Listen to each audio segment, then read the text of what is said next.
Yes, Charizard is not called Charizard in Japan. Learning that Charizard, the staple Pokemon of my childhood and arguably the most notable Pokemon in the world, right, is not called Charizard, it's called Rizadon in Japan, absolutely blew my mind. What? In fact, 90% of the Japanese Pokédex has different names than the English ones. And that's the biggest culture shock for me in Japan. But you know what? Stick around, I got a couple more. Hey guys, Shocked Pikachu in Japan here. And today, we're gonna be looking at some culture shocks and cultural surprises that might smack you over the head when you get to Japan. At least it did for me. Everyone who visits or moves to Japan from a Western country knows that it's vastly different than any other Western country in the world. And with this comes some culture shocks, I'm not gonna lie. But this next one might be my favorite. You can absolutely drink alcohol in public in Japan. In Norway, where I'm from, the police will grab your alcoholic drink and pour it out right in front of your face if you drink in public. And if the nice officer is a giant douchebag, you might get a fine as well. In Japan, on the other hand, public drinking is completely legal, and contrary to popular belief, you can even walk while drinking. This is of course poking fun to this whole myth that, oh, you can't walk and eat in Japan.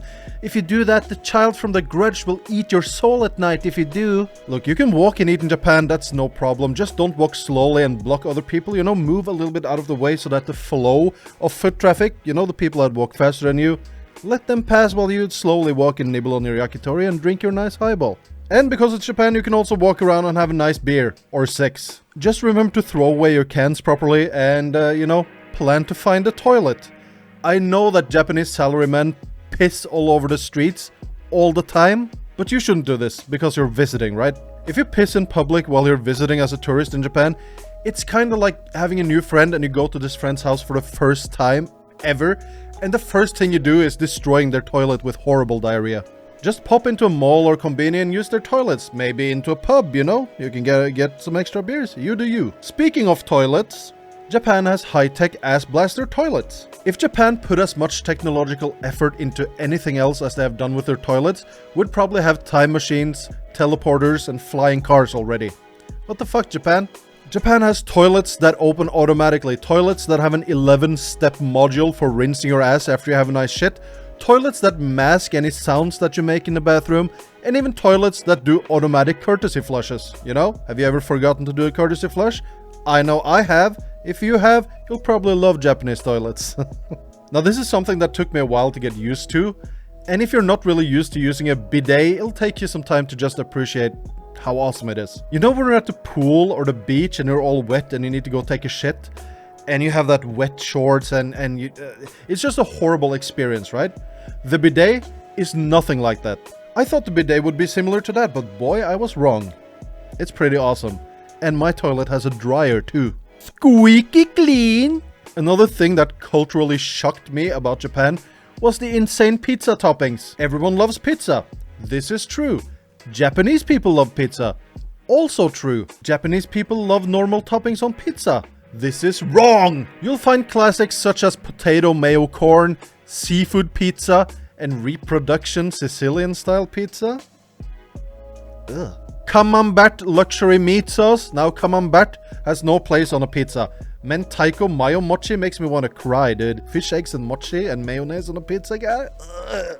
Of course you can get normal pizza toppings like pepperoni and Hawaiian, but these absolutely insane pizza toppings are prevalent here. International chains like Pizza Hut and Domino's, they have these despite being, you know, international companies. But the Japanese franchise Pizzala has even crazier shit like curry Monterey, an Italian seafood pizza that looks like it had rubbery octopus rings thrown at it.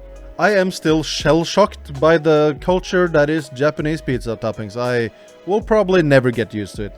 And that's fine. One very positive cultural shock that I got is that there is no delay in public transportation. Coming from any Western country, you're probably used to train and public transportation delays, you know, 10 minutes here, 30 minutes there. It's even a meme in Norway, where I'm from, where we joke about buss for tog, which means like bus for train, because it happens so goddamn frequently. Imagine my surprise 7 years ago upon learning that in Japan, the train conductor has to appear on television and vigorously cry and apologize for being 25 seconds late. That puts my and possibly every other country to shame. I will admit this has spoiled me a bit and I've learned to love it, and now I expect that from trains at home. And you know what? Every time I go back home to Norway, I'm always fucking disappointed at the transportation. Now the last culture shock I want to bring up with you today are the clothes sizes in Japan. As you can see, I'm a big boy, not only because I'm fat, but I'm also pretty tall. So you can imagine that there's no surprise that I have to use like a Japanese 4XL for my shirts. Now a 4XL in Japanese size roughly translates to like an XL plus in America and Scandinavia.